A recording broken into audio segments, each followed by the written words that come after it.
it's important that what to understand what political consulting is, what are the typical verticals under it, and the career. So key roles in political consulting landscape, broadly, there are five pillars. One is political intelligence slash strategy, then campaign management, data and analytics, governance and policy intelligence, communications and digital media. Now, different organizations may name them differently. Some may have something like research pillar, but broadly, this is what these pillars are. You can name them differently, but the shape and size of them will remain same. So under the political intelligence slash strategy pillar, very, very important pillar, I worked as part of this pillar only in the past.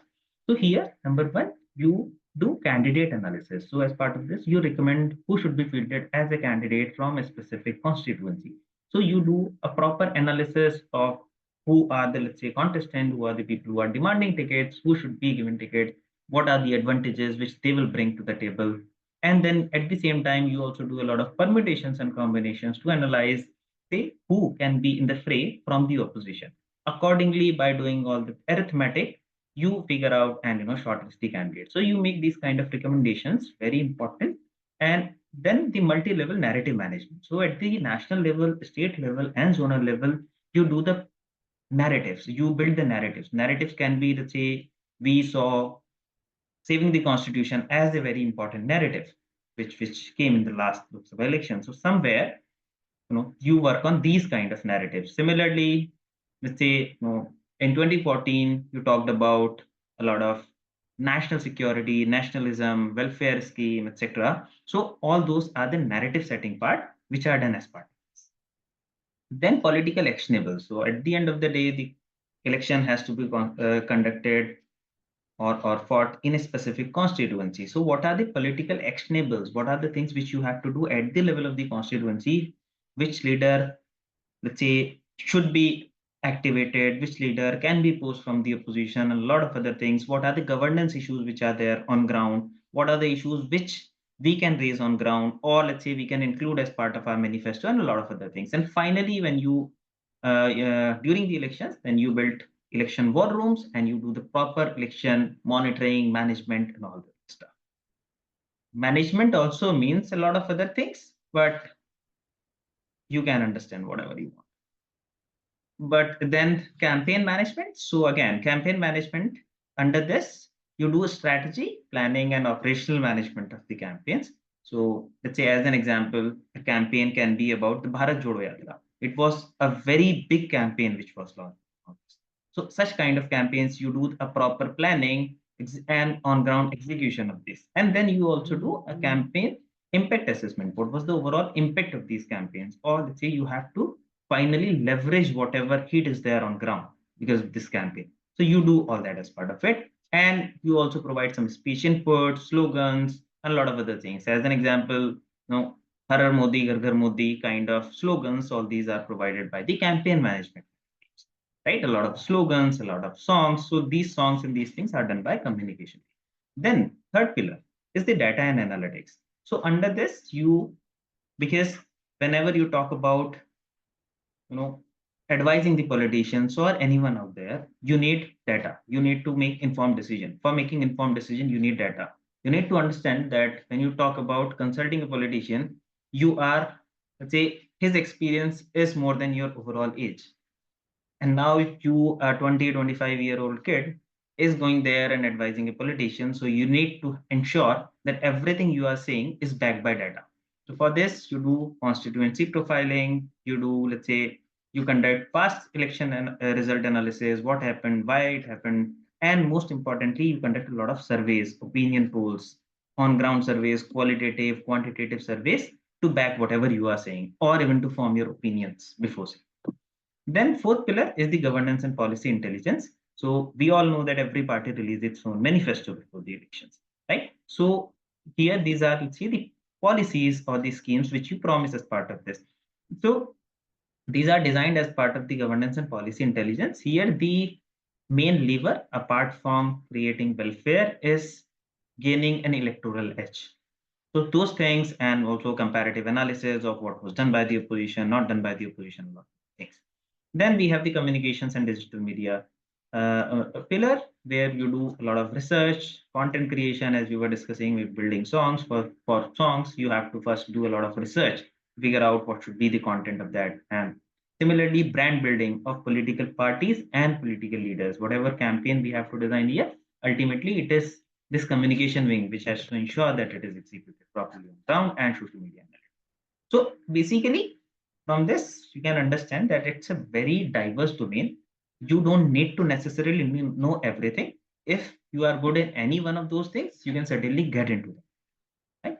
So it has place for every individual. And most importantly, when you talk about consulting, this is an area of generalist. So if you are a generalist, you have good problem solving ability.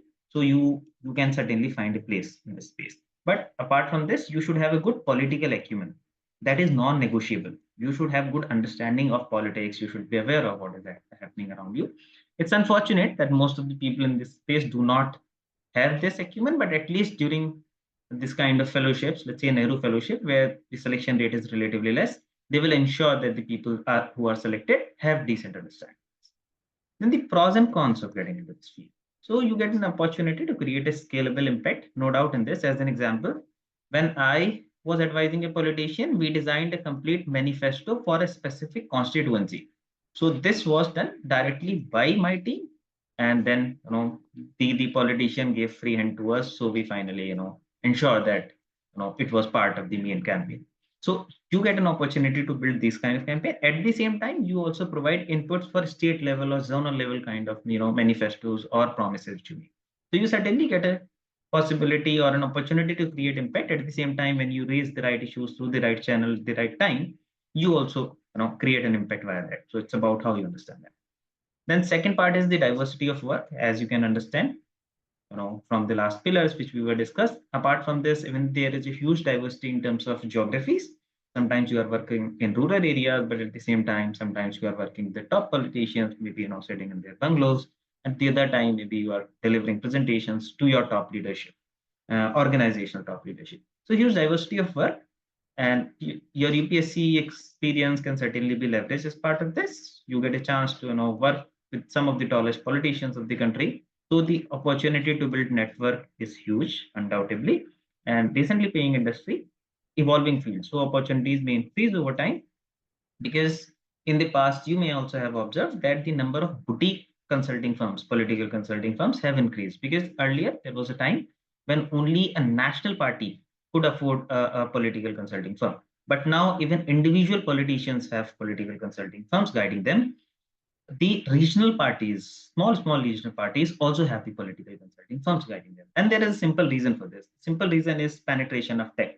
Now everyone want to ensure that the strategies they are building is backed by data, and everything they are doing is monitored using data. So consultant ensure that they provide a structure to all these things. And apart from this, obviously the game of social media is crossing the ceiling. So everyone want to make a good brand image via social media, irrespective of how good or bad they are. It's the image which sells in the market. And then when you talk about the cons of this getting into this field, it's difficult to see tangible improvement, because let's say we design this manifesto, then what happened? No. Instability in job location. Obviously, you keep on, say normally when elections are concluded in a specific state, then you move on to the next state, and then elections happen here, then you move on to the third state. So there is no fixed location where you are working. So maybe for a span of 6 months to 1 year, you are at a specific location, then you shift. But at the same time, there are roles in the national team. So if you work as part of it, then maybe you can remain in one location for a relatively longer span of time. So all that depends. Then poor work-life balance. Yes, there is a huge variation in the kind of work you do as part of it. So sometimes there are, let's say you work for maybe 2 hours a day, just go to office, have coffee, sit there for some time, have another coffee, lunch, and you come back. Because let's say there is a lot of time for the elections to start. But at the same time, when you talk about, let's say, the time closer to the elections, maybe you'll be working for 20 hours a day as well. So, anything and everything is possible here, because at the end of the day, you need to understand that the accountability of political consulting firms is set after every 6 months. Is there are elections are going to be conducted, and one party will win, one party will lose the elections. So if, let's say, a political consulting firm has a consistent track record of maybe their clients not winning the elections for a significant period of time, then they may get fleshed out. So something you can see as, let's say, the some some images of this can also be seen in the current Delhi elections, where it is said that maybe IPAC is the reason for Kejriwal not winning the election. I'm not saying it, but a lot of people are saying this. And IPAC consistent track record has not been very good from the last few elections. So it can have a very maybe devastating impact on the future of IPAC. So that is how it is. It is not like any other firm where you will certainly, gain something. Maybe the impact can be, delta can be 5%, 10%, 15%. That is not the case here. Either you win or you lose. Then work may be monotonous with time, because whatever we discuss, maybe you will keep on doing the same thing time and again. Industry is still in the nascent stage. So a lot of unorganized work is there. It is just like a startup. Overall, irrespective of which industry, which company you talk about, most of them are just like a startup. All of them are just like startup. And it also involves traveling to rural areas or sometimes even inaccessible areas.